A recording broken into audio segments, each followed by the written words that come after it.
यीशु नाम,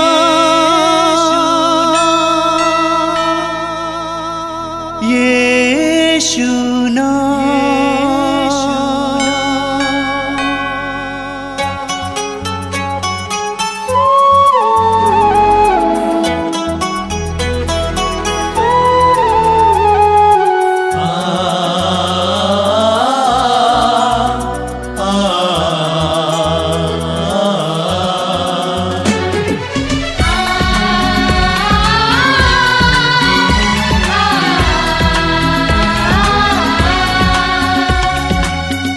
पूरब से पश्चिम तक,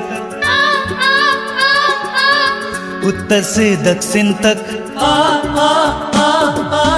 पूरब से पश्चिम तक, उत्तर से दक्षिण तक, गूंजे गूंजे यीशु नाम, यीशु नाम। पूरब से पश्चिम तक, उत्तर से दक्षिण तक, गूंजे गूंजे यीशु नाम, यीशु नाम।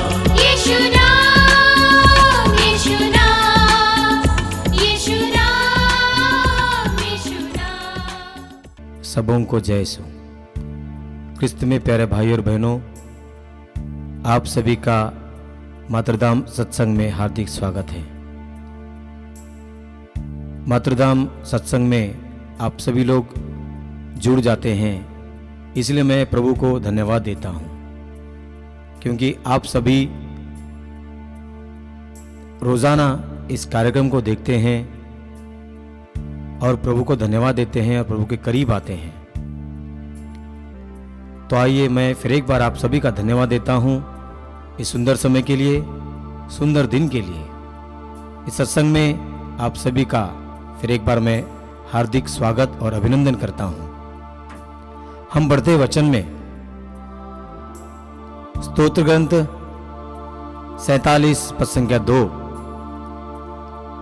समस्त राष्ट्रों तालियां बजाओ और उल्लसित होकर ईश्वर का जय जयकार करो, क्योंकि वह प्रभु सर्वोच्च है और आराध्य है। मैं दोहराता हूं, समस्त राष्ट्रों तालियां बजाओ और उल्लसित होकर ईश्वर का जय जयकार करो, क्योंकि वह प्रभु सर्वोच्च है, आराध्य है। आप जानते हैं कि हमारा प्रभु महान है, भला है, स्तुति की योग्य है, महिमा की योग्य है। आओ सब हम उसकी महिमा गाएं, गुणगान गाएं, क्योंकि स्तोत्र ग्रंथ फिर एक बार कहता है 96 पद संख्या 7 से 8 तक, पृथ्वी के सभी राष्ट्रों प्रभु की महिमा और सामर्थ्य का बखान करो, उसके नाम की महिमा का गीत गाओ, चढ़ावा लेकर उसके प्रांगण में प्रवेश करो। आओ प्यारे दोस्तों, मित्रों, प्यारे भाइयों और बहनों, हम सभी दिल को खोलकर, मन को खोलकर, एक मन से, एक तन से हम प्रभु की स्तुति करें, प्रशंसा करें। आओ दोनों हाथ स्वर्ग की ओर उठाते हुए प्रभु की स्तुति करें। Hallelujah, hallelujah, hallelujah, hallelujah. Yeshu की स्तुति हो, यीशु की स्तुति हो, यीशु की स्तुति हो, यीशु की स्तुति हो, यीशु को धन्यवाद। यीशु को धन्यवाद। समस्त राष्ट्रों समस्त राष्ट्र तालियां बजाओ तालियां बजाओ और उल्लसित होकर और उल्लसित होकर ईश्वर का जय जयकार करो, ईश्वर का जय जयकार करो, क्योंकि वह प्रभु है, क्योंकि वह प्रभु है, सर्वोच्च है, सर्वोच्च है, आराध्य है। आराध्य है। समस्त राष्ट्रों समस्त राष्ट्र तालियां बजाओ, तालियां बजाओ, उल्लसित होकर उल्लसित होकर जय जयकार करो, जय जयकार करो, क्योंकि वह प्रभु है, क्योंकि वह प्रभु है, सर्वोच्च है, सर्वोच्च है, आराध्य है। आराध्य है। आओ प्रभु की स्तुति करें। Hallelujah, hallelujah, hallelujah, hallelujah, hallelujah, hallelujah. Yeshu की स्तुति हो, यीशु की महिमा हो, यीशु की जय जयकार हो। स्तुति करो, सभी मिलकर प्रभु की जय जयकार करें, महिमा करें। आओ हम गुणगान करें, सर्वोच्च प्रभु को प्रथम स्थान देते हुए उसकी महिमा करें। Hallelujah, hallelujah, hallelujah, hallelujah, hallelujah, hallelujah, hallelujah, hallelujah, hallelujah, hallelujah, hallelujah, hallelujah, hallelujah, hallelujah. आओ हम उसकी स्तुति करें,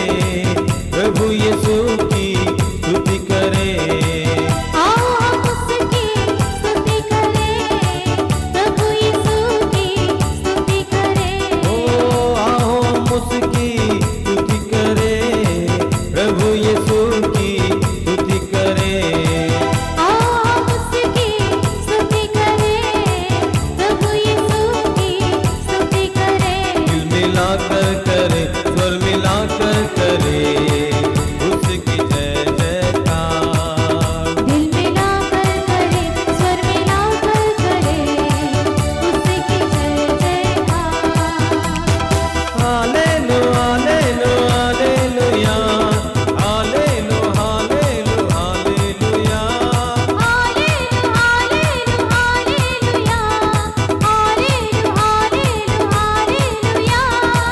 हालेलुया हालेलुया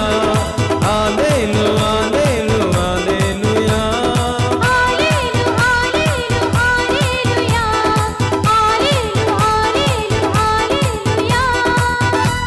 भूख हमारी मिटाता है वो, प्यास हमारी बुझाता है वो।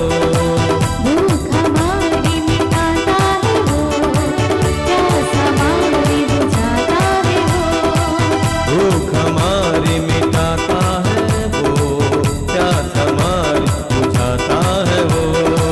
भूख हमारी मिटाता है वो, प्यास हमारी बुझाता है वो।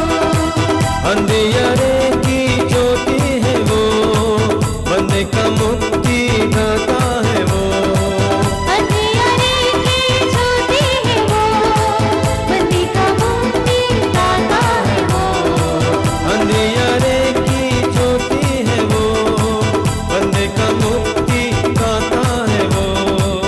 अंधियारे की ज्योति है वो, बंदे का मुक्ति दाता है वो। दिल मिलाकर करे, सुर मिलाकर करे उसकी जय जयकार। दिल मिलाकर करे, सुर मिलाकर करे उसकी जय जयकार। हाथ उठाते हुए सब लगाएंगे। Hallelujah hallelujah hallelujah hallelujah hallelujah hallelujah hallelujah hallelujah hallelujah. बोझ हमारे उठाता है वो, पाप हमारे मिटाता है वो।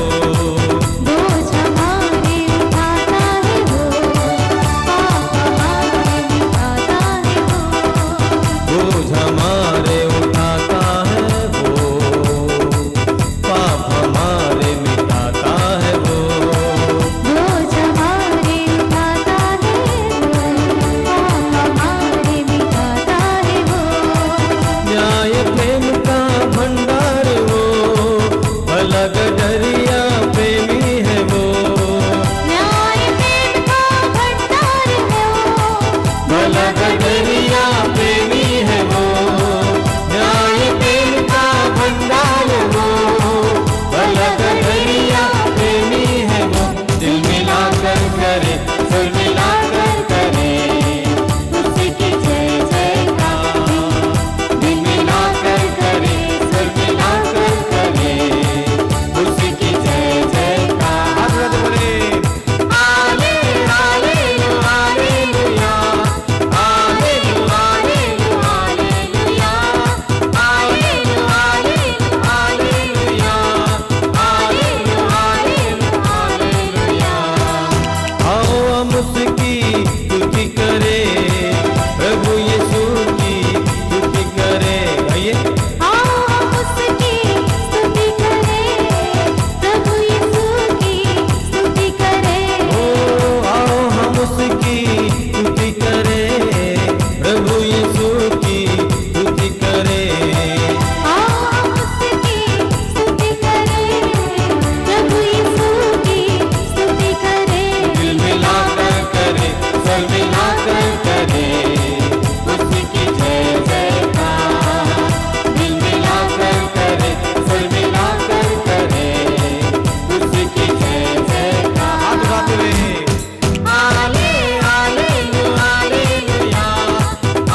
आइए हम प्रार्थना करें। अपनी आंखें बंद कीजिए। हमने प्रभु की स्तुति की है, प्रभु की आराधना की है। हम अपने हृदय और मन को इस समय एकाग्र करेंगे। अपने मन के हर प्रकार की बात को प्रभु के सामने रखिए। सारी व्यस्तताओं को दूर रखिए। अपने कामकाज को फिलहाल बंद कीजिए। ये पूर्ण समय प्रभु को देने के लिए इस समय तैयार हो जाइए। कोई काम करते हुए इस कार्यक्रम को ना देखें, बल्कि पूरी तरह से इसमें सहभागी होने के लिए तैयार हो जाइए। अपने हृदय की सारी पीड़ाओं को प्रभु के सामने रखिए।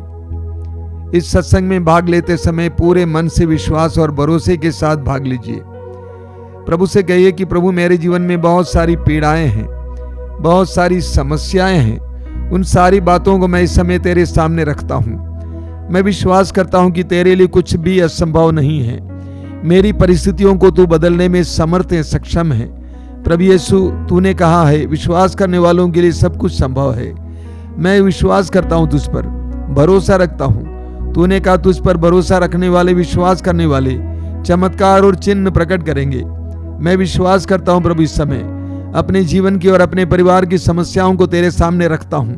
पूर्ण विश्वास और भरोसे के साथ इस सत्संग में भाग लेता हूं। पवित्र आत्मा को भेजकर इस समय हमारे जीवन में अपने आप को प्रकट कीजिए।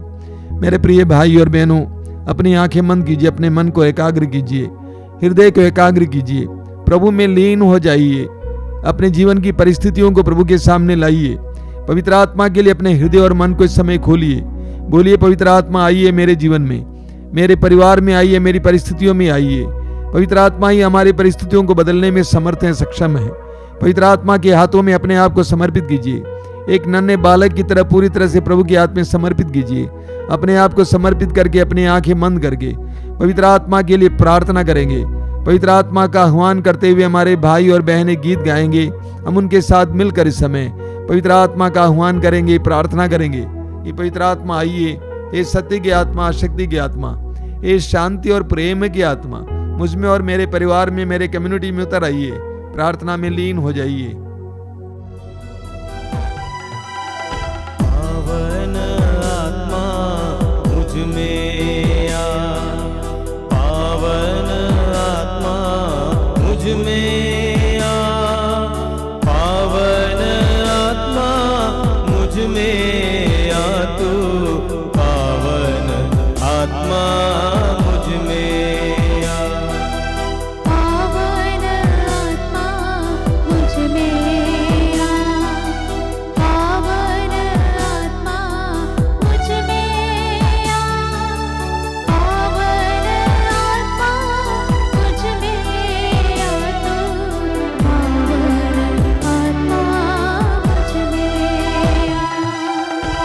पावन आत्मा मुझ में आ। पावन आत्मा मुझ में आ, पावन आत्मा मुझ में आ, पावन आत्मा मुझ में आ, तू पावन आत्मा मुझ में आ। पावन आत्मा मुझ में आ, पावन आत्मा मुझ में आ, पावन आत्मा मुझ में आ, तू पावन आत्मा मुझ में आ। जाना नहीं पावन आत्मा, तू मेरा मीत है। छोड़ो नहीं पावन आत्मा, पापी मुझ में रहना सदा। जाना नहीं पावन आत्मा, तू मेरा मीत है। छोड़ो नहीं पावन आत्मा, पापी मुझ में रहना सदा। पावन आत्मा शक्ति दे दो, पावन आत्मा शक्ति दे दो, पावन आत्मा शक्ति दे दो, पावन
में आ, पावन आत्मा मुझ में आ तू, पावन आत्मा मुझ में आ।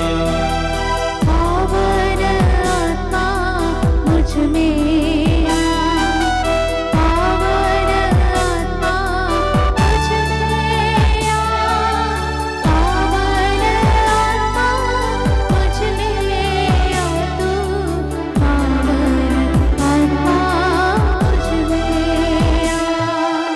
पावन आत्मा मुक्ति दे दो, पावन आत्मा मुक्ति दे दो, पावन आत्मा मुक्ति दे दो, पावन आत्मा मुक्ति दे दो।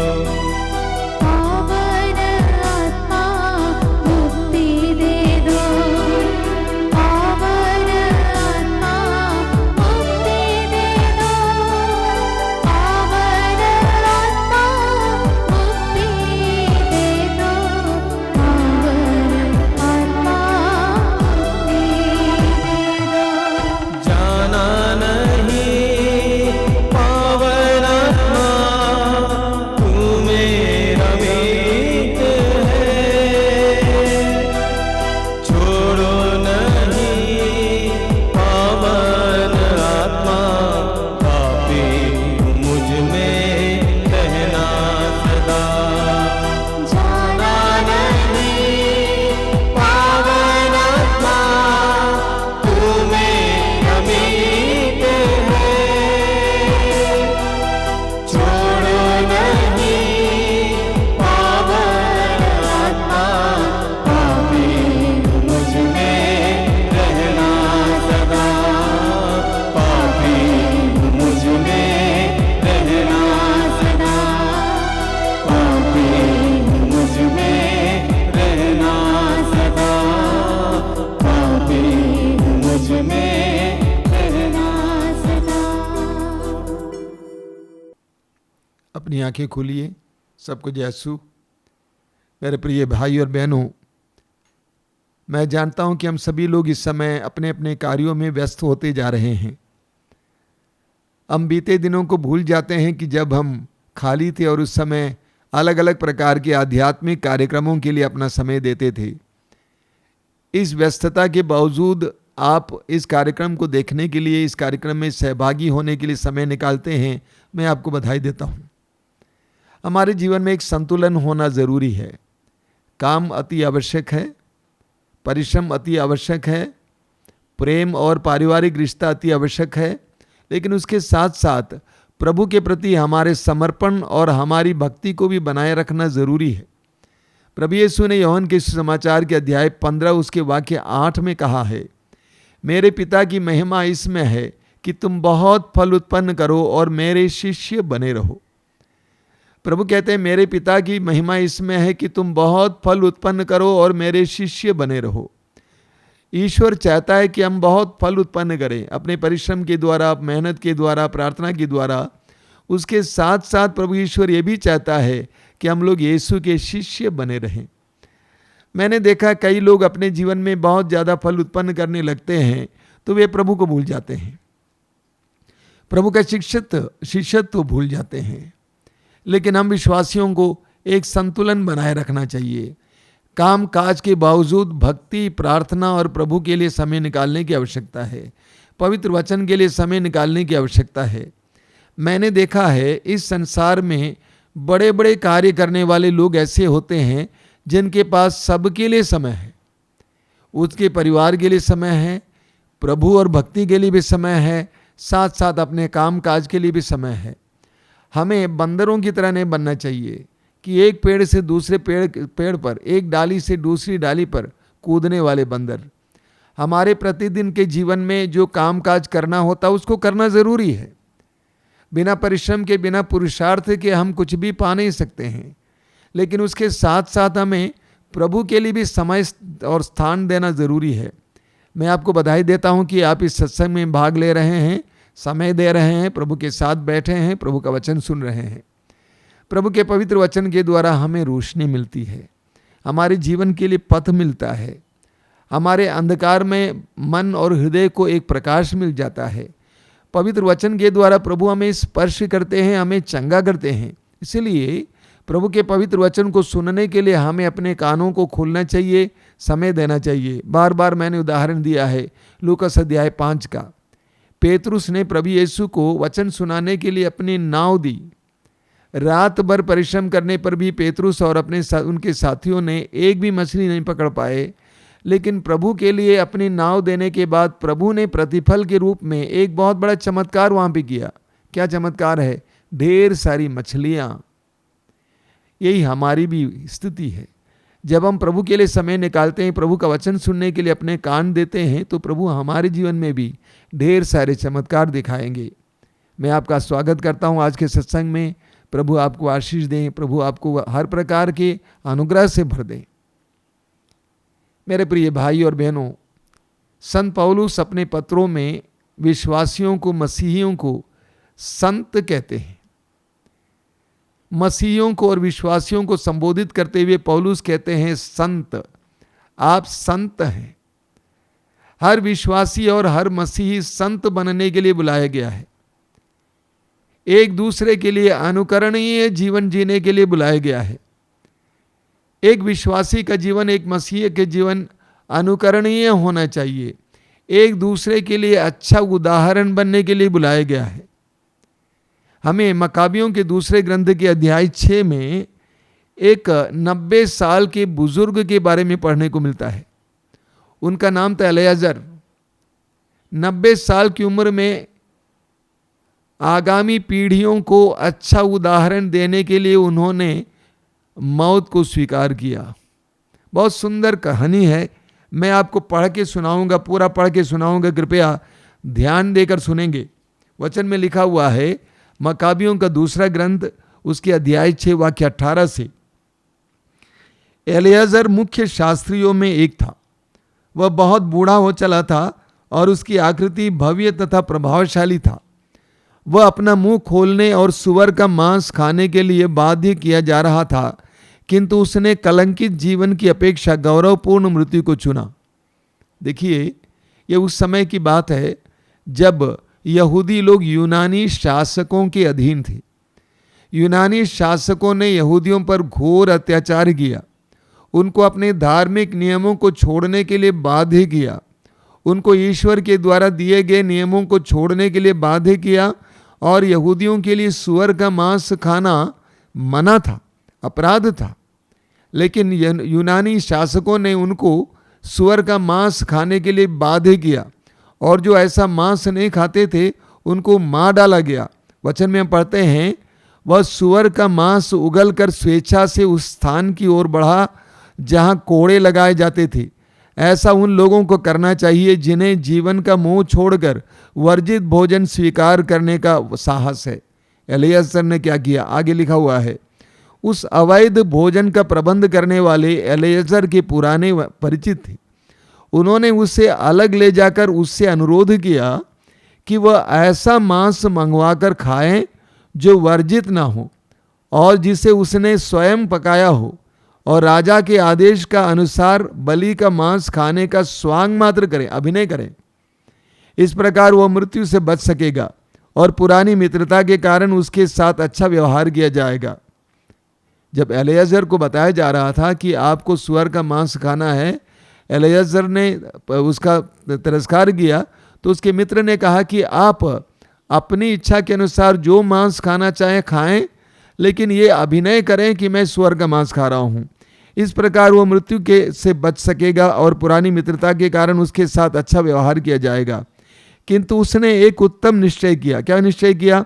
जो उसकी उम्र, उसकी वृद्धावस्था की मर्यादा, उसके सफ़ेद बालों, बचपन से उसके निर्दोष आचरण और विशेषकर ईश्वर द्वारा प्रदत्त पवित्र नियमों के अनुकूल था। उसने उत्तर दिया, मुझे तुरंत अधोलोक पहुंचा दो। मेरी अवस्था में इस प्रकार का स्वांग अनुचित है, इस प्रकार का अभिनय अनुचित है। कहीं ऐसा ना हो कि बहुत से युवक ये समझें कि एलियाजर ने 90 वर्ष की उम्र में विदेशों की रीति रिवाज अपनाए हैं। मेरे जीवन का बहुत कम समय रह गया है। यदि मैं उसे बचाने के लिए इस प्रकार का स्वांग करता तो वे शायद मेरे कारण भटक जाते और मेरी वृद्धावस्था पर दोष और कलंक लग जाता। यदि मैं इस प्रकार अभी मनुष्यों के दंड से बच जाता तो भी, चाहे जीवित रहूं अथवा मर जाऊं, मैं सर्वशक्तिमान के हाथ से नहीं छूट पाता। इसलिए यदि मैं अभी साहस के साथ अपना जीवन अर्पित करूंगा तो मैं अपनी वृद्धावस्था की प्रतिष्ठा बनाए रखूंगा और युवकों के लिए एक अच्छा उदाहरण प्रस्तुत करूंगा कि किस प्रकार पूज्य तथा पवित्र विधियों की रक्षा के लिए कोई स्वेच्छा से और आनंद के साथ मर सकता है। यह कहकर एलिएज़र सीधे उस स्थान की ओर बढ़ा जहां कोड़े लगाए जाते थे। देखिए, एलिएज़र के मित्र ने कहा कि आप अपनी इच्छा के अनुसार कोई मांस पकाकर खा लीजिए, लेकिन राजा के नियम का पालन करने का स्वांग रचिए, यानी अभिनय कीजिए। एलिएज़र ने कहा कि मैं दूसरों के लिए, विशेष करके आगामी पीढ़ी के लिए, एक बुरा उदाहरण बनना नहीं चाहता। वे गलत समझेंगे, वे सोचेंगे कि इस वृद्धावस्था में मैंने अपनी जान बचाने के लिए ईश्वर के नियम का उल्लंघन किया है, मैं ऐसा नहीं करूंगा। कितना जबरदस्त उदाहरण है। हमें लूकस के सुसमाचार के अध्याय 17 उसके वाक्य 1 से 3 में प्रभु का वचन सुनने को मिलता है। वहां पे क्या लिखा हुआ है? यीशु ने अपने शिष्यों से कहा, प्रलोभन अनिवार्य है, किंतु धिक्कार उस मनुष्य को जो प्रलोभन का कारण बनता है। ध्यान से सुनिए, प्रभु यीशु कहते हैं प्रलोभन अनिवार्य है, किंतु धिक्कार उस मनुष्य को जो प्रलोभन का कारण बनता है। उन नन्हों में से एक के लिए भी पाप का कारण बनने की अपेक्षा उस मनुष्य के लिए अच्छा यही होता तो उसके गले में चक्की का पाट बांधा जाता और वह समुद्र में फेंक दिया जाता। प्रभु यीशु कहते हैं किसी को भी दूसरों के लिए बुरा उदाहरण नहीं बनना चाहिए। बुरा उदाहरण बनने से बेहतर है आत्महत्या करना। बुरा उदाहरण बनने से बेहतर है मर जाना। दूसरों के पतन का कारण बनने से बेहतर है मर जाना। एक समय था जब हमारे समाज में बुरे लोगों, चोरों, बेईमानों को अंगुलियों में गिन सकते थे, उंगलियों में गिन सकते थे।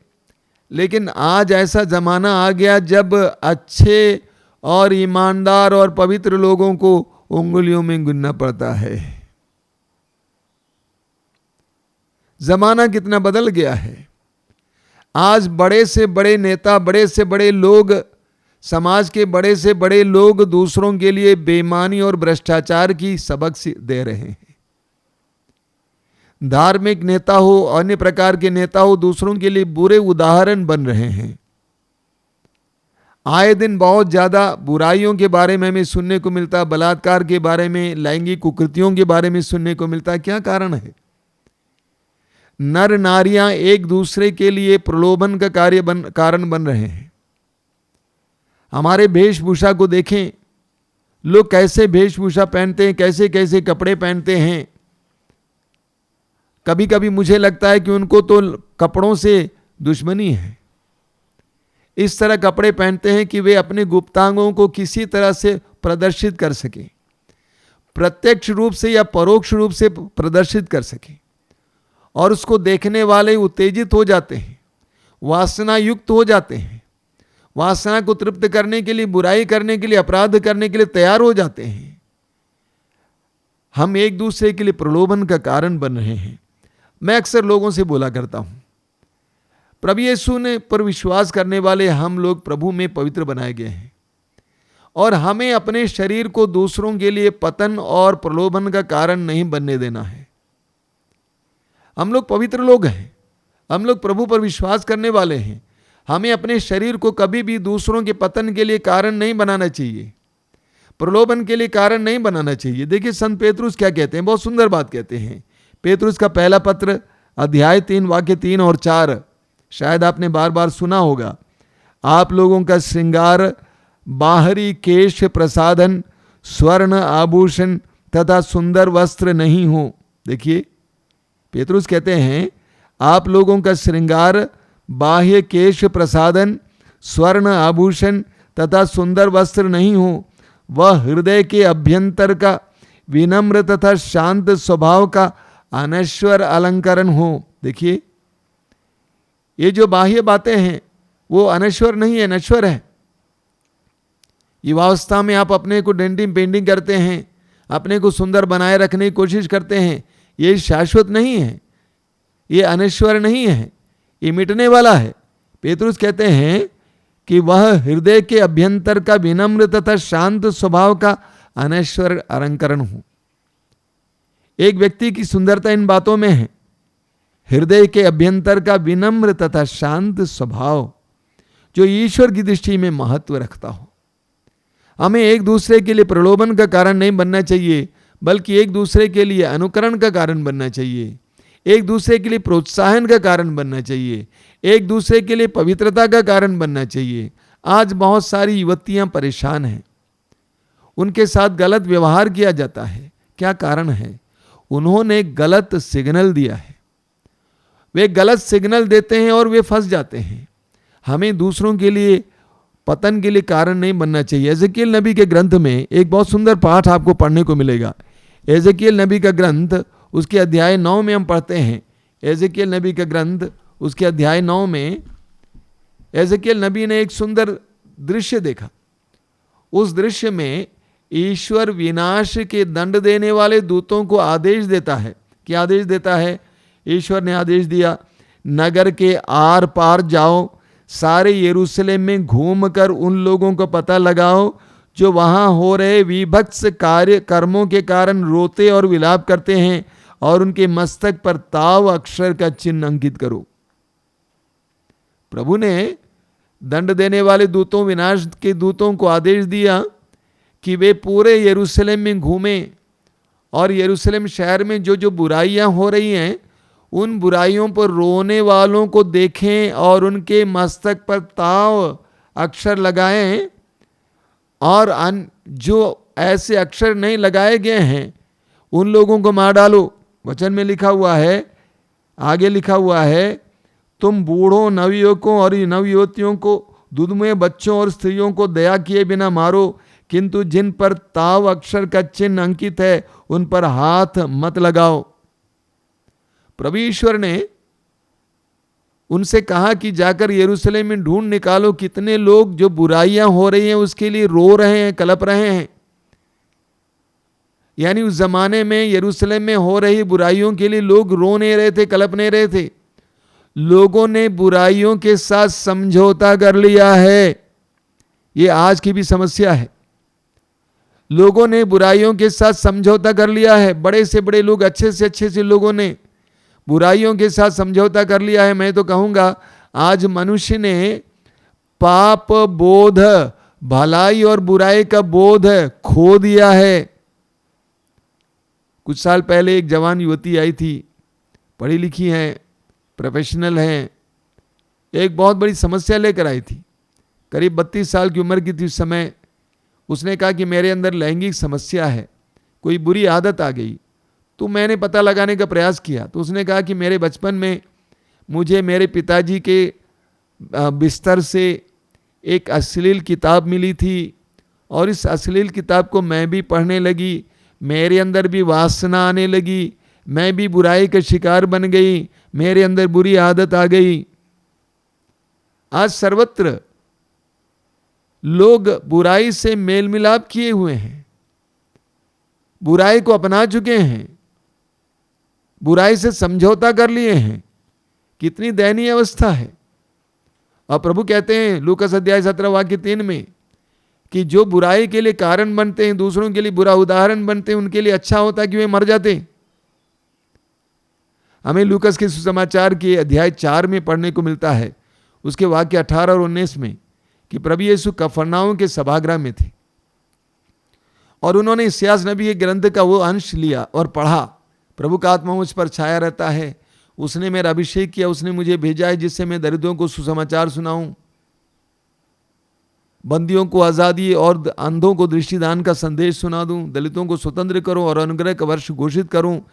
इसको पढ़ने के बाद उन्होंने वो ग्रंथ सेवक के हाथ में दिया और वो बैठ गए।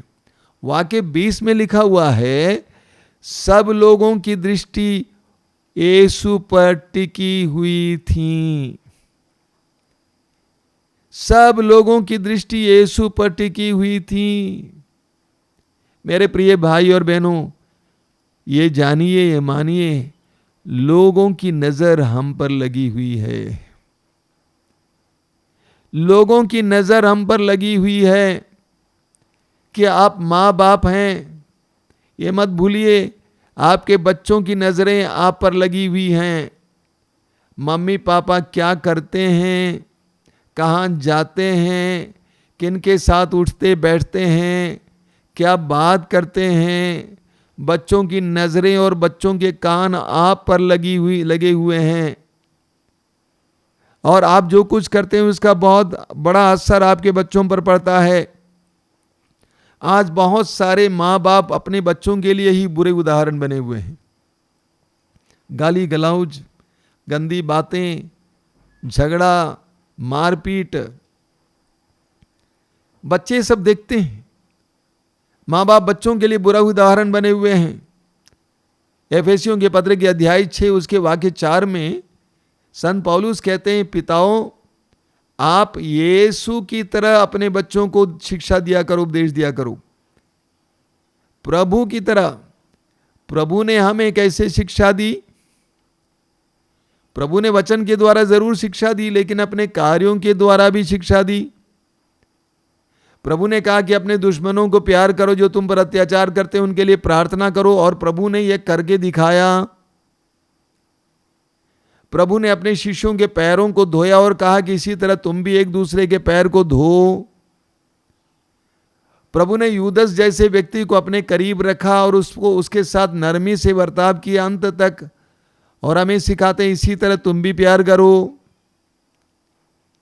कभी कभी देखने को मिलता है कि कुछ माता पिता अपने बच्चों को बोलते हैं कि चर्च जाओ, गिरजाघर क्यों नहीं गए, जबकि वे स्वयं जाते हैं। जबकि वे स्वयं नहीं जाते हैं। बच्चे अपने मन में सोच रहे हैं पापा क्यों नहीं जाते। पिता बोलते हैं कि शराब क्यों पीते हो, इस उम्र में शराब पिया जाता है, पढ़ने की उम्र है। बच्चा कहता है कि पापा भी तो पीते हैं। एक सच्चाई को जानना जरूरी है। हमारे बच्चे हमारा अनुकरण करते हैं। हम जो बोलते हैं उसको नहीं मानते हैं, हमारा अनुकरण करते हैं। बच्चे माँ बाप को देखते हैं, जैसे माँ बाप करेंगे वैसे बच्चे भी करेंगे। तो इसीलिए हमें अपने बच्चों के लिए आदर्श बनना है, अनुकरणीय बनना है, बुरा उदाहरण नहीं बनना है। एक बच्चे के लिए सबसे बड़ा गुरु उसकी माँ है, उसके बाप हैं। उसके बाद ये बाहर के टीचर्स और अन्य लोग हैं। सबसे बड़े गुरु माँ और बाप हैं। बचपन में माँ बाप ने बच्चों को जो सिखाया है वो कभी भी नहीं मिटेगा। हो सकता है कुछ समय के लिए वो भूल जाएं, लेकिन फिर वापस उसी की ओर आ जाएगा। तो हमें बुरे उदाहरण नहीं बनना चाहिए।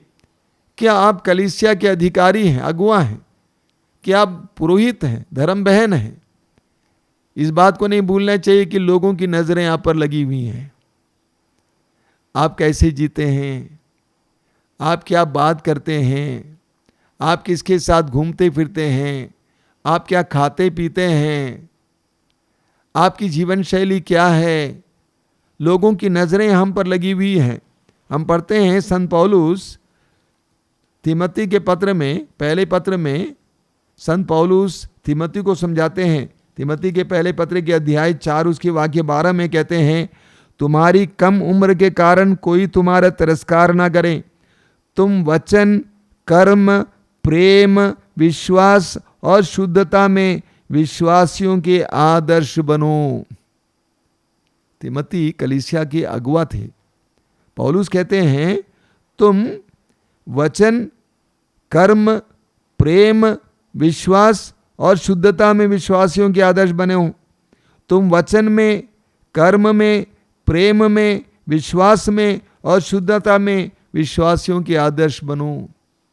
हो सकता है कि हम में से कई लोग आदर्श नहीं बन सकते हैं, लेकिन बुरे उदाहरण ना बने। बुरे उदाहरण ना बने। कुछ पुरोहित और धर्म बहन कहते हैं हम अपना व्यक्तिगत जीवन नहीं जी सकते हैं। मैं कहता हूं बिल्कुल नहीं। आप व्यक्तिगत जीवन नहीं जी सकते, आप पब्लिक हो गए हैं, आप सार्वजनिक हो गए हैं। जिस दिन आपका अभिषेक हुआ, जिस दिन आपने मन्नत लिया, उस समय आप सार्वजनिक हो गए हैं। इसीलिए दूसरे लोग आपकी ओर देखते हैं, दूसरे लोग आपकी ओर देखते हैं। क्या आप मसीही हैं, साधारण मसीही? इस बात को मत भूलिए कि लोगों की नज़रें आप पे लगी हुई हैं। आपकी जीवन शैली क्या है, आपके परिवार की स्थिति क्या है, आपका आपसी रिश्ता कैसा है, पति पत्नी का रिश्ता, बच्चों और माँ बाप का रिश्ता कैसा है, सबकी नज़रें आप पर लगी हुई हैं। पेतरुस के पहले पत्र के अध्याय 2 उसके 12 में पेतरुस एक बहुत सुंदर शिक्षा देते हैं। पेतरुस का पहला पत्र उसके अध्याय 2 वाक्य 12 में पेतरुस क्या कहते हैं? पेतरुस कहते हैं कि गैर मसीहों के बीच आप लोगों का आचरण निर्दोष हो। गैर मसीहों के बीच आप लोगों का आचरण निर्दोष हो। इस प्रकार जो अब आपको कुकर्मी कहकर आपकी निंदा करते हैं, वे आपके सत्कर्मों को देखकर ईश्वर के आगमन के दिन उसकी स्तुति करेंगे। शुरू में कई विश्वासियों को लोग गलत समझते हैं, लेकिन पेतरुस कहते हैं कि आपका जीवन आदर्शमय हो, आपका आचरण आदर्शमय हो, कि वे जो आपको कुकर्मी समझते थे धीरे धीरे आपको देखकर परिवर्तित हो जाएं और वे भी ईश्वर की स्तुति करने लगेंगे। उनके जीवन में भी ईश्वर की महिमा प्रकट होने लगेगी। फिलिपियों के पत्र के अध्याय 2 वाक्य 15 बहुत सुंदर पत्र है। फिलिपियों का पत्र अध्याय 2 वाक्य 15 में संत पौलुस हमें याद दिलाते हैं कि हमें किस तरह से इस संसार में रहना चाहिए। फिलिपियों का पत्र अध्याय 2 वाक्य 15, वहाँ पे पौलुस कहते हैं, जिससे आप निष्कपट और निर्दोष बने रहें और इस कुटिल एवं पथभ्रष्ट पीढ़ी में ईश्वर की सच्ची संतान बनकर आकाश के तारों की तरह चमके। देखिए कितनी सुंदर बात है। पौलुस कहते हैं आप निष्कपट और निर्दोष बने रहें। आपका हृदय, मन, आपका जीवन निष्कपट और निर्दोष हो। और इस कुटिल एवं पथभ्रष्ट पीढ़ी में, आज का जमाना कैसा आप जानते हैं, परिस्थिति कितने विकट हम जानते हैं, कितनी बुराई से भरा हुआ है हम जानते हैं, कितनी बेईमानी और भ्रष्टाचार से भरा हुआ हम जानते हैं। पौलुस कहते हैं इस कुटिल एवं पथभ्रष्ट पीढ़ी में ईश्वर की सच्ची संतान बनकर आकाश के तारों की तरह चमके। देखिए, आपने कमल का फूल देखा है, जानते हैं कमल की जड़ कहाँ है? कीचड़ में है। कमल की जड़ कीचड़ में है, लेकिन वह पानी के ऊपर उठकर एक सुंदर फूल की तरह चमकता है। पौलुस कहते हैं यह जमाना अंधकार में है, जमाना अंधकार में है, बुराई से लिप्त है, लेकिन इस जमाने में आप आकाश के तारों की तरह चमकेंगे। हर विश्वासी को प्रभु ने इसके लिए बुलाया है। आज बहुत सारे मसीही भाई बहन कलीसिया को छोड़ के चले जाते हैं क्योंकि कलीसिया के लोगों से उनको चोट लगी है। कलीसिया को छोड़ के जाते हैं क्योंकि कलीसिया के कई भाई बहन या पुरोहित या धर्म बहन से उनको चोट लगी है। आज कई विश्वासी जो नए नए विश्वासी हैं प्रभु में आ जाते हैं, कलीसिया में आ जाते हैं, छोड़ कर चले जाते हैं क्योंकि वे देखते हैं कि लोगों का जीवन और शिक्षा दोनों में मेल नहीं है। लोग सुंदर सुंदर शिक्षा देते हैं लेकिन उनका जीवन उसके अनुसार नहीं है। प्रभु यीशु के उस महान उदाहरण को देखकर बहुत सारे लोग कलीसियाओं में आ जाते हैं, लेकिन आने के बाद उनको दिखाई देता है यहां पे तो कोई यीशु दिखाई नहीं दे रहा है, यहां पर तो किसी का व्यवहार यीशु के व्यवहार की तरह नहीं है। उनको सिर्फ बुरा उदाहरण ही मिल जाता है। इसीलिए बहुत सारे मसीही कलीसिया छोड़ के जाते हैं, बहुत सारे विश्वासी कलीसियाओं को छोड़ के जाते हैं। संत पौलुस कुरिन्थियों के पत्र के अध्याय 8 उसके 9 और 10 में कहते हैं, पहला कुरिन्थी अध्याय 8 वाक्य 9 और 10, वहाँ पे पौलुस कहते हैं इसका ध्यान रखें कि आपकी स्वतंत्रता दुर्बल लोगों के लिए पाप का कारण ना बने। आप आज़ाद हैं, आप आज़ाद जीवन जी रहे हैं, लेकिन इस बात का ख्याल करना कि आपकी स्वतंत्रता दुर्बल लोगों के पाप का कारण ना बने। मान ले कि आपको ज्ञान प्राप्त हो और आप किसी देव मंदिर में भोजन करने जाएं। यदि ऐसा कोई व्यक्ति आपको ये करते देख ले जिसका अंतःकरण दुर्बल है, तो क्या उसे देवताओं को अर्पित मांस खाने के लिए प्रोत्साहन नहीं मिलेगा? संत पौलुस देवताओं के लिए अर्पित मांस खाने के विषय में बोल रहे हैं। वहाँ पे बता रहे हैं कि आपको दूसरों के लिए बुरा उदाहरण नहीं बनना चाहिए। आगे देखिए वाक्य 13 में लिखा हुआ है, इसलिए यदि मेरा भोजन मेरे भाई के लिए पाप का कारण बनता है तो मैं फिर कभी मांस नहीं खाऊंगा। कहीं ऐसा ना हो कि मैं अपने भाई के लिए पाप का कारण बन जाऊं। ये भोजन के मामले में बता रहे हैं, हर मामले में यही बात है। मेरी जीवन शैली, मेरा खान पान, मेरी बातचीत, मेरा जो वेशभूषा अगर दूसरों के लिए पाप का कारण बने, पतन का कारण बने, बुरा उदाहरण बने, पौलुस कहते हैं कि उसको छोड़ना आवश्यक है। ठीक इसके उल्टे पौलुस कहते हैं कुरिन्थियों के दूसरे पत्र के अध्याय 2 वाक्य 15 में, कुरिन्थियों के दूसरे पत्र उसके अध्याय 2 वाक्य 15 में संत पौलुस क्या कहते हैं? पौलुस स्पष्ट शब्दों में कहते हैं कि हम लोग मसीह की सुगंध हैं। देखिए क्या लिखा हुआ है, क्योंकि लोग चाहे मुक्ति प्राप्त करें या विनष्ट हो जाएं, हम उनके बीच ईश्वर के लिए मसीह की सुगंध हैं। हम गैर विश्वासियों के बीच मसीह की सुगंध हैं। हर विश्वासी को, हर मसीही को गैर विश्वासियों के बीच में मसीह की सुगंध बननी चाहिए। आज कितने ही विश्वासी और मसीही लोगों के बीच में दुर्गंध बने हुए हैं। हमारा काम है मसीह की सुगंध को फैलाना, न केवल हमारी बोली के द्वारा बल्कि हमारे कर्मों के द्वारा, हमारे जीवन के द्वारा मसीह की सुगंध को फैलाना हर विश्वासी का परम कर्तव्य है। एफेसियों के पत्र के अध्याय 5 वाक्य 8, वहाँ पे संत पौलुस हमें समझाते हैं कि हम लोग अंधकार में नहीं हैं, अभी प्रकाश में हैं। अध्याय 5 वाक्य 8 में लिखा है, आप लोग पहले अंधकार थे, अब प्रभु के शिष्य होने के नाते ज्योति बन गए हैं, इसलिए ज्योति की संतान की तरह आचरण करें। देखिए कितने सुंदर वचन है। पौलुस कहते हैं आप लोग पहले अंधकार थे, अब प्रभु के शिष्य होने के नाते ज्योति बन गए हैं। आप लोग ज्योति बन गए हैं। हर विश्वासी ज्योति बना हुआ है। प्रभु यीशु ने अपने शिष्यों से कहा, मैं संसार की ज्योति हूं। प्रभु यीशु ने उनसे यह भी कहा, तुम संसार की ज्योति हो, तुम संसार की ज्योति हो।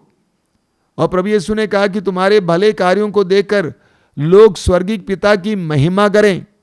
इसीलिए पौलुस कहते हैं आप लोग पहले अंधकार थे, अब प्रभु के शिष्य होने के नाते ज्योति बन गए हैं, इसलिए ज्योति की संतान की तरह आचरण करें। मेरे प्रिय विश्वासी भाई और बहनों, मेरे प्रिय मसीही भाई और बहनों, हम इस संसार में अंधकार में हैं जरूर।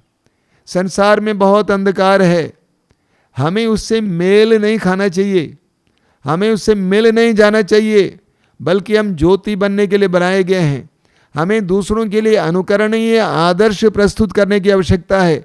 हमें दूसरों के पतन के लिए कारण नहीं बनना चाहिए। हमारी जीवन शैली, हमारा वेशभूषा, हमारी बातचीत, हमारे कार्य, हमारा खान पान दूसरों के लिए पतन का कारण ना बने, प्रलोभन का कारण ना बने, बल्कि हम दूसरों के सामने एक चमकते तारे की तरह, सुगंध की तरह, और जैसा कि पौलुस कहते हैं हम दूसरों के लिए अनुकरण के योग्य बने, ज्योति बन जाएं। हम इसके लिए प्रार्थना करेंगे। मेरे प्रिय भाई और बहनों, मैं जानता हूं कि आज का ये प्रवचन आपके जीवन को ललकारने वाला है। मसीह धर्म कोई धर्म नहीं है, वो एक जीवन शैली है। मसीह जीवन एक जीवन शैली है। इसीलिए प्रारंभिक कलीसिया में लोग इसको नया पंथ कहते थे। एक नई जीवन शैली, एक नया जीवन दर्शन जो संसार से अलग है। प्रभु यीशु ने स्वयं कहा है यूहन्ना के सुसमाचार के अध्याय 15 वाक्य 18 और 19 में कि मैंने तुमको संसार से अलग किया है। हम संसार में हैं लेकिन संसार के नहीं हैं। हम संसार में जरूर हैं लेकिन संसार के नहीं हैं। यूहन्ना का सुसमाचार अध्याय 17 में पढ़ते हैं, प्रभु यीशु स्वयं कहते हैं, प्रार्थना करते हैं पिता से, वे संसार में हैं लेकिन बुराई से बचाइए, वे संसार के ना बने। मेरे प्रिय भाई और बहनों, हम प्रभु से प्रार्थना करें कि प्रभु हमें अनुकरणीय जीवन जीने के लिए, संतों का जीवन जीने के लिए कृपा दें। हम अपने बच्चों के लिए, अपने समाज के लिए, अपने समुदाय के लिए, अपनी कलीसिया के लिए बुरे उदाहरण ना बने, बल्कि दूसरों के लिए प्रोत्साहन का कारण बने, दूसरों के उत्थान के लिए कारण बने। आइए हम प्रार्थना करें, अपनी आंखें बंद कीजिए। प्रभु यीशु, धन्यवाद देते हैं इन पवित्र क्षणों के लिए, तेरे पवित्र वचनों के लिए धन्यवाद देते हैं, जिसके द्वारा तूने हमें इस बात को आकृष्ट किया है कि हमें संसार में दूसरों के लिए पतन और प्रलोभन का कारण नहीं बनना चाहिए, बल्कि दूसरों के उत्थान और दूसरों के लिए प्रोत्साहन के लिए कारण बनना चाहिए। प्रभु हमें ऐसी कृपा दीजिए, हमारे अंतःकरण को खोलिए, हमारी वास्तविकताओं को जानने के लिए कृपा दीजिए। हमारे ही परिवार से लेकर हम दूसरों के लिए अनुग्रह का कारण बने, अनुकरण का कारण बने, दूसरों के उत्थान का कारण बने, ना कि हम उनका पतन का कारण बने। हमें कृपा प्रदान कर। धन्यवाद यीशु, धन्यवाद। तेरी स्तुति, तेरी आराधना, तेरी महिमा। आराधना हो आराधना, प्रेम स्वरूप आराधना। आराधना हो आराधना, प्रेम स्वरूप आराधना। आराधना हो आराधना, ज्योति स्वरूप आराधना। आराधना हो आराधना, ज्योति स्वरूप आराधना।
पवित्र परम प्रसाद में उपस्थित प्रभु यीशु की उपस्थिति महसूस करें।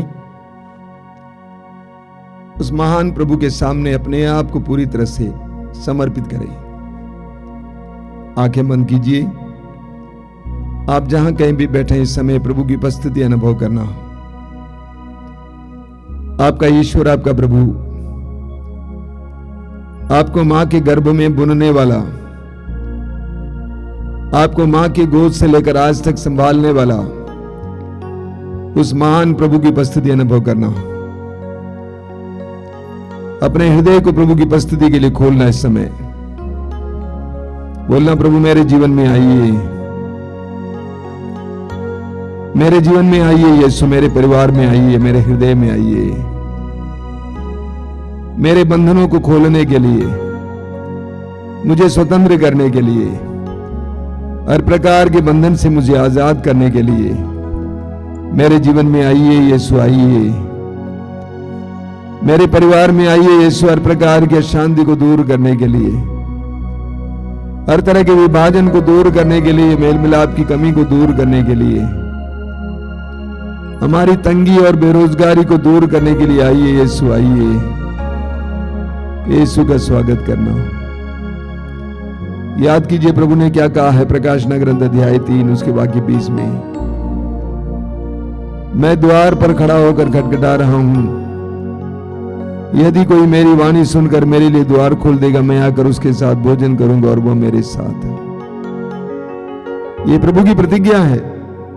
आप अपने हृदय के द्वार को, अपने जीवन के द्वार को, अपने परिवार और घर के द्वार को प्रभु के लिए खोलेंगे। प्रभु आपके जीवन में आएंगे और आपके साथ भोजन करेंगे। वह आपके साथ पूर्ण विश्वास करने समय He loves you, my brother, my sister।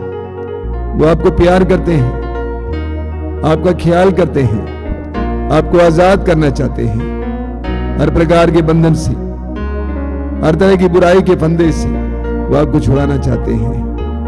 आंखें बंद करना, इस समय अपना हृदय खोलना, प्रभु की आराधना करना। अपने हृदय से प्रभु से कहिए, प्रभु मैं आपकी आराधना करता हूं, मैं तेरी आराधना करता हूं। स्वर्गदूतों और संतों के साथ मिलकर मैं तेरी आराधना करता हूं। हजारों असंख्य स्वर्गदूतों के साथ मिलकर मैं तेरी आराधना करता हूं। स्वर्ग के सभी नागरिकों के साथ मिलकर मैं तेरी आराधना करता हूं। मेरी आत्मा तेरा गुणगान करती है, मेरा मन तुझ में आनंद मनाता है। मां मरियम की तरह मैं भी कहना चाहता हूं, मेरी आत्मा प्रभु का गुणगान करती है। मेरा मन अपने मुक्तिदाता ईश्वर में आनंद मनाता है। मैं जानता हूं कि आप एक ऐसे ईश्वर हैं, तू एक ऐसा परमेश्वर है जो सर्वशक्तिमान होने पर भी दुर्बलों को साथ देता है, पवित्र होने पर भी पापियों का स्वागत करता है, सर्वशक्तिमान होने पर भी दुर्बलों के साथ रहता है। एक ऐसा प्रभु हमारी बुद्धि और समझ के परे, लेकिन ये सच्चाई हम विश्वास करते हैं। यीशु, हम विश्वास करते हैं कि इस समय तू हमारे बीच में हमारे साथ है। हम तेरी आराधना करते हैं, तेरी स्तुति करते हैं। तेरे पवित्र वचन में लिखा हुआ है, संध्या होने पर लोग बहुत से अबदूत ग्रस्तों को यीशु के पास ले आए। यीशु ने शब्द मात्र से अबदूतों को निकाला और सब रोगियों को चंगा किया। इस सत्संग के दौरान प्रभु यीशु हमने अपने आप को और हमारे साथ बहुत सारे अन्य दुर्बल और कमजोर और रोगी लोगों को लाए हैं। हम पर दया करना यीशु, दया करना। एक शब्द कह देना और हमें स्वतंत्र करना, ये स्वतंत्र करना।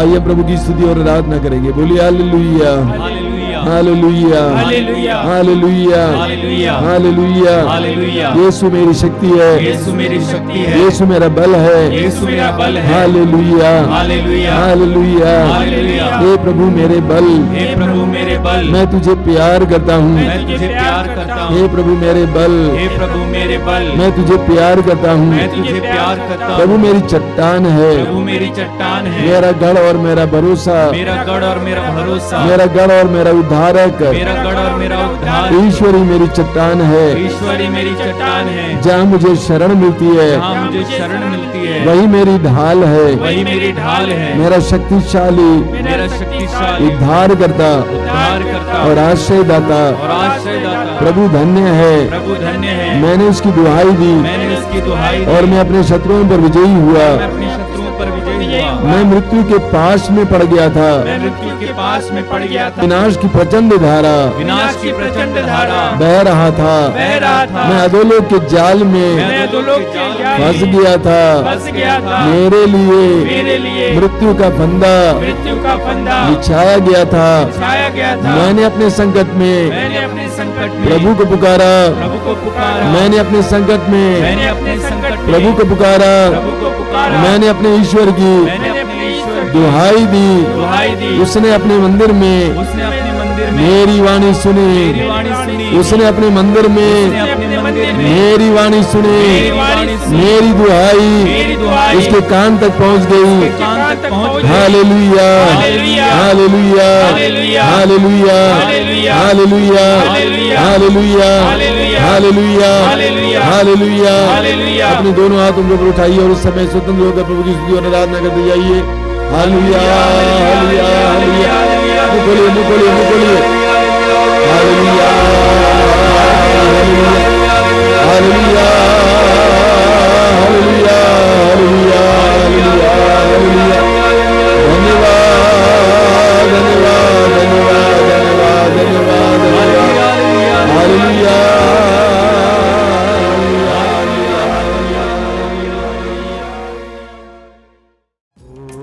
तेरी आराधना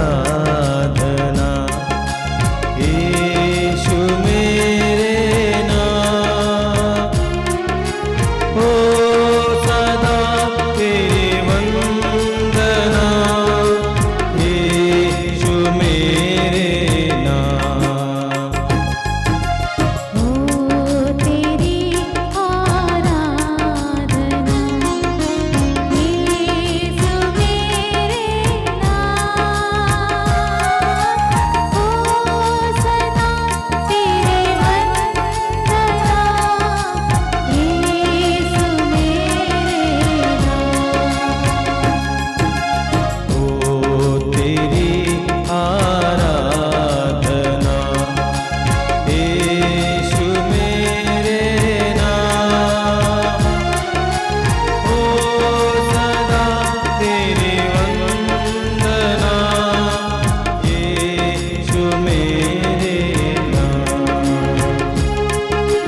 हो तेरी आराधना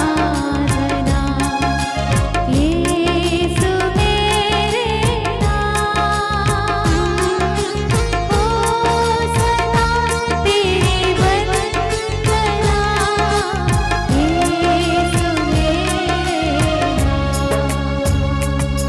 मैंने देखा है खूब तेरा, मैंने पाई है तेरी क्षमा।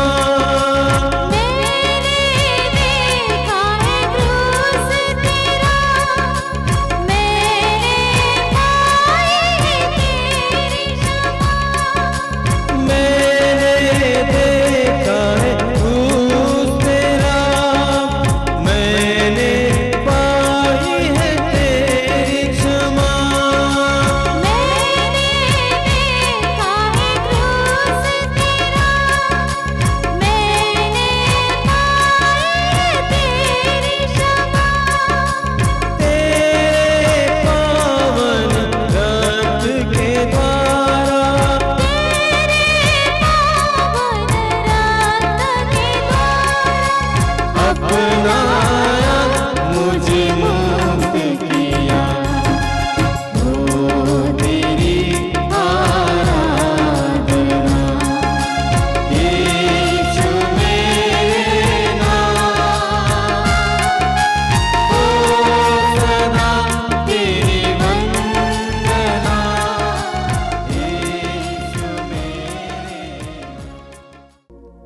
अपनी आंखें खोली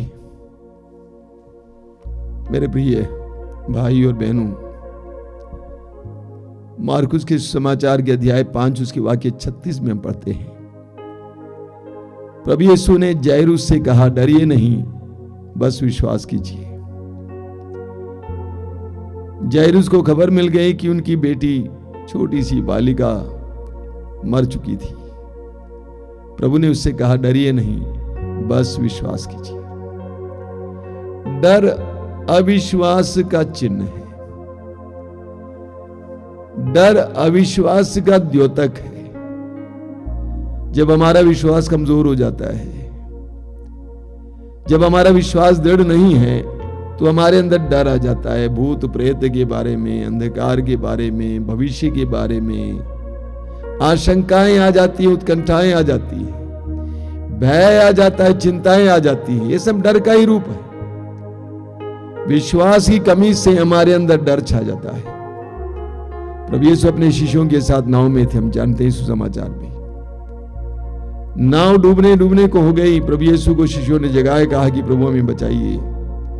प्रभु ने जागने के बाद आंधी को शांत किया और उसके बाद प्रभु ने उन लोगों से पूछा, रे अल्पविश्वासियों तुम क्यों डरते हो? रे अल्पविश्वासियों तुम क्यों डरते हो? जब हमारा विश्वास अल्प हो जाता है, कम हो जाता है, हमारे विश्वास में दृढ़ता की कमी आती है, तो हमारे अंदर डर छा जाता है।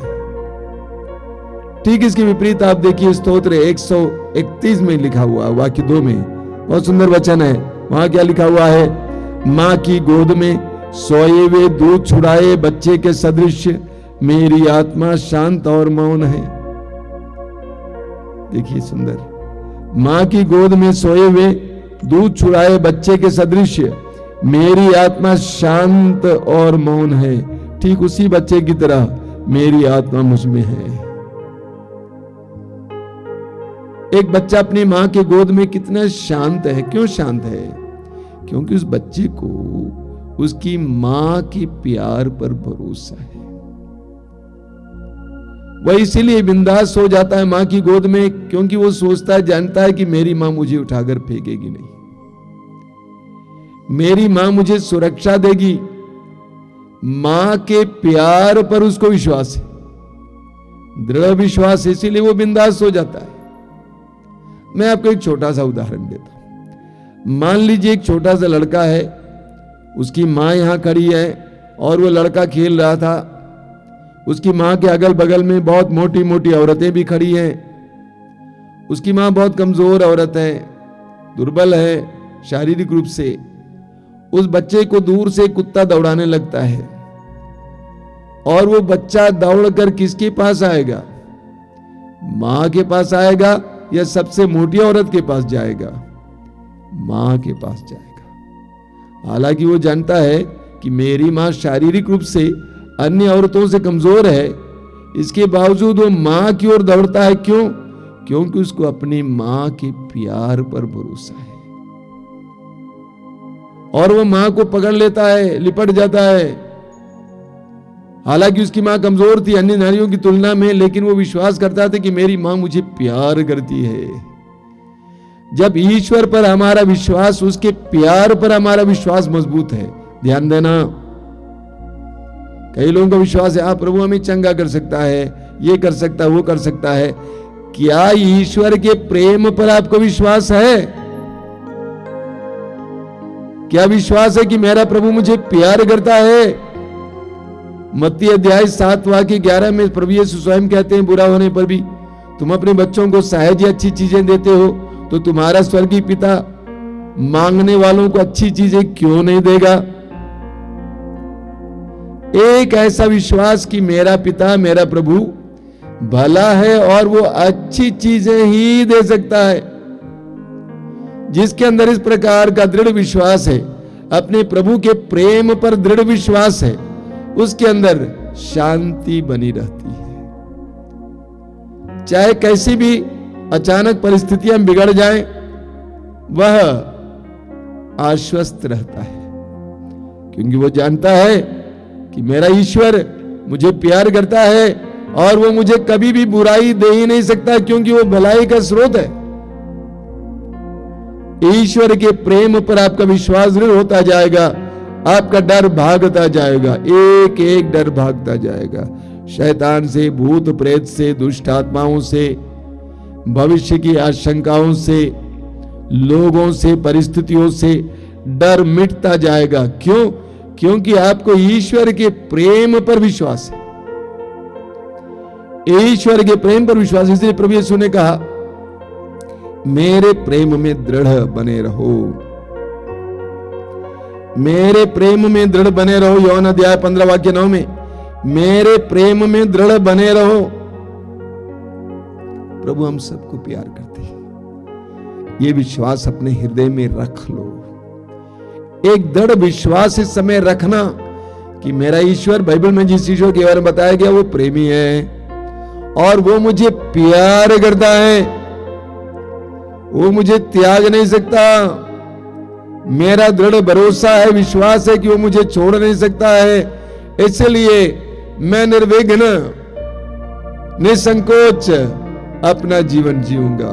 बोलिए hallelujah, hallelujah, hallelujah, hallelujah, hallelujah, hallelujah, hallelujah. Hallelujah. Yeshu मेरा प्रभु है, यीशु मेरा प्रभु है, यीशु मेरा मुक्तिदाता है, यीशु मेरा मुक्तिदाता है, ईश्वर मेरा पिता है, ईश्वर मेरा पिता है, ईश्वर मेरा पिता है, ईश्वर मेरा पिता पवित्र है, आत्मा मेरा सहचर है। पवित्र आत्मा मेरा साझा है। Hallelujah, hallelujah, hallelujah, hallelujah, hallelujah, hallelujah, hallelujah. Hallelujah. मैं ईश्वर पर, मैं ईश्वर पर, अब्बा पिता पर अब्बा पिता पर भरोसा रखता हूँ, भरोसा रखता हूँ, उसके प्रेम पर उसके प्रेम पर विश्वास करता हूँ। विश्वास करता हूँ। वो प्रेम और भलाई है, वह प्रेम और भलाई है, वो कभी भी मुझे बुराई दे नहीं सकता। कभी भी मुझे बुराई दे नहीं सकता। Hallelujah, hallelujah, hallelujah, hallelujah, hallelujah, hallelujah, hallelujah. Hallelujah. हे प्रभु यीशु, हे प्रभु यीशु, तूने कहा है, तूने कहा है, यदि तुम विश्वास करोगे, यदि तुम विश्वास करोगे, परमेश्वर की महिमा देखोगे। परमेश्वर की महिमा देखोगे। मुझे विश्वास का वरदान दीजिए, विश्वास का वरदान दीजिए, तेरे प्रेम पर विश्वास करने का वरदान दीजिए, तेरे प्रेम पर विश्वास करने का तेरे वरदान बलिदान दीजिए, पर विश्वास करने का वरदान दीजिए, तेरे बलिदान पर विश्वास करने तेरे का पवित्र वरदान रक्त दीजिए, पर विश्वास करने का वरदान दीजिए। तेरे पवित्र रक्त पर विश्वास करने का hallelujah, hallelujah, hallelujah, hallelujah, hallelujah, hallelujah, hallelujah. Hallelujah. ऊंची आवाज में प्रभु की स्तुति करते जाइए। Hallelujah, hallelujah. Hallelujah, hallelujah, hallelujah, hallelujah, hallelujah, hallelujah, hallelujah, hallelujah,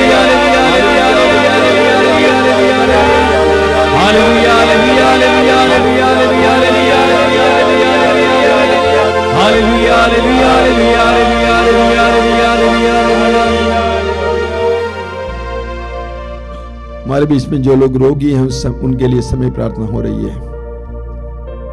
शारीरिक रूप से और मानसिक रूप से रोगी, इस समय प्रभु के करीब आना, यीशु के वचनों पर विश्वास करना। प्रभु ने कहा निरोगों को, निरोगियों को वैद्य की जरूरत होती है। क्या मतलब इसका? यानी प्रभु यीशु की जरूरत उनको है जो रोगी हैं। यानी प्रभु यीशु रोगियों के लिए आए हैं। सुसमाचारों में हम पढ़ते हैं कि प्रभु यीशु रोगियों को ढूंढते थे। सुसमाचारों में हम पढ़ते हैं कि प्रभु यीशु ने शिष्यों से कहा रोगियों को चंगा करो। रोगियों को चंगा करने के लिए, अबदूत ग्रस्तों को छुटकारा देने के लिए प्रभु यीशु अपने शिष्यों को भेजते हैं, शक्ति देकर भेजते हैं। वही प्रभु यीशु इस समय आपके और हमारे बीच में कार्य कर रहे हैं। अपने रोग को यीशु के हाथ में सौंप देना। इस समय ये पवित्र समय है, शक्ति का समय है, सामर्थ्य का समय है, प्रभु के सामर्थ्य के कार्यों का समय है। अपने जीवन के सारे रोगों को यीशु के हाथ में समय समर्पित करना। अपने शरीर के एक एक रोग को प्रभु के हाथ में समर्पित करना। एक एक रोग, सिर संबंधी रोग, फेफड़े संबंधी रोग, हृदय संबंधी रोग, पेट संबंधी रोग, अंदरूनी रोग, हाथ पैर संबंधी रोग, एक एक रोग के समय यीशु के हाथ में समर्पित करना। बाइबल कहती है हमारा प्रभु हमें स्वस्थ करने वाला प्रभु है। हमारा प्रभु हमें स्वस्थ करने वाला प्रभु है। हमारे बंधनों को खोलने वाला प्रभु, बुराई और बुरी आदतों के बंधनों को खोलने वाला प्रभु। उस प्रभु के अधिकार में अपने आप को समर्पित करना। जो नशा खाते पीते हैं, नशे की शिकार इस समय प्रभु के हाथ में समर्पित करना। प्रभु यीशु को आपको स्वतंत्र करने दीजिए। यह चमत्कार और चिन्ह का समय है, यह सामर्थ्य का समय है। प्रभु अपने सामर्थ्य आपके ऊपर उंडेलने जा रहे हैं। आप अपने हृदय और मन को समय तैयार करना, विश्वास को जगाना, विश्वास को जताना, विश्वास को प्रकट करना और मुंह खोल कर प्रभु की स्तुति करते जाना। प्रभु यीशु के हाथ में अपने आप को समर्पित कीजिए।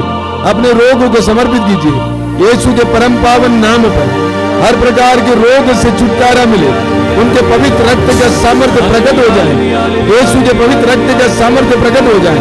यीशु के पवित्र क्रूस का सामर्थ्य प्रकट हो जाए। यीशु का पवित्र आत्मा आपके अंदर प्रवेश करे, इस समय आपके शरीर में कार्य करे। Hallelujah, hallelujah, hallelujah, hallelujah. ऊंची आवाज में स्तुति करते जाएंगे। Hallelujah, hallelujah, hallelujah, hallelujah, hallelujah, hallelujah. धन्यवाद, धन्यवाद, धन्यवाद, धन्यवाद, धन्यवाद। माइटी माइटी माइटी हीलिंग यीशु के नाम पर, यीशु के नाम पर, शक्तिशाली यीशु के नाम पर।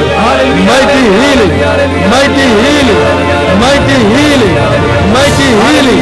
Hallelujah, hallelujah. आजादी, आजादी, आजादी, छुटकारा, छुटकारा, छुटकारा, छुटकारा। Hallelujah, hallelujah, hallelujah. धन्यवाद, धन्यवाद, धन्यवाद, धन्यवाद। अभी तुरंत परम प्रसाद की आशीष है, उससे पहले मैं कुछ सूचनाएं देना चाहता हूं। सबसे पहली सूचना यह है कि आपको मालूम है कि मातृधाम रेडियो है जो 24 घंटा आपको विभिन्न प्रकार के आध्यात्मिक कार्यक्रम देंगे, गीत, प्रवचन, साक्ष्य, प्रार्थनाएं। इसको आप प्ले स्टोर से डाउनलोड करेंगे, ऐप वहां पर है, उसको डाउनलोड करेंगे और आप इसको इस्तेमाल करेंगे। अगर कोई खराबी है, समस्या है तो हमें बताएंगे। अगर ऐप से नहीं चलता है तो गूगल से भी चलेगा। मातृधाम रेडियो जरूर सुनेंगे। 24 घंटे अलग अलग प्रकार का कार्यक्रम है, ऑन करके रखिए घर पे। प्रभु को आपके घर को आशीर्वाद देंगे। सुबह 5 बजे रोज की रोटी और दोपहर को 3 बजे करुणामाला। हर मंगलवार को शाम को 5 बजे युवा तरंग और हर शुक्रवार को पवित्र रक्ताभिषेक प्रार्थना और हर रविवार को सुबह 5 बजे मिसा बलिदान और ये 12 बजे मातृधाम सत्संग। भाग लीजिएगा, प्रभु की कृपा प्राप्त कीजिए। आइए हम लोग प्रभु की आशीष पाएंगे। जो लोग तेल और पानी लाए हैं समय अपने हाथ में उठा के पकड़ेंगे।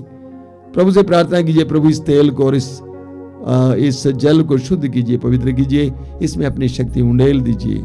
आइए हम प्रभु की आशीष ग्रहण करेंगे।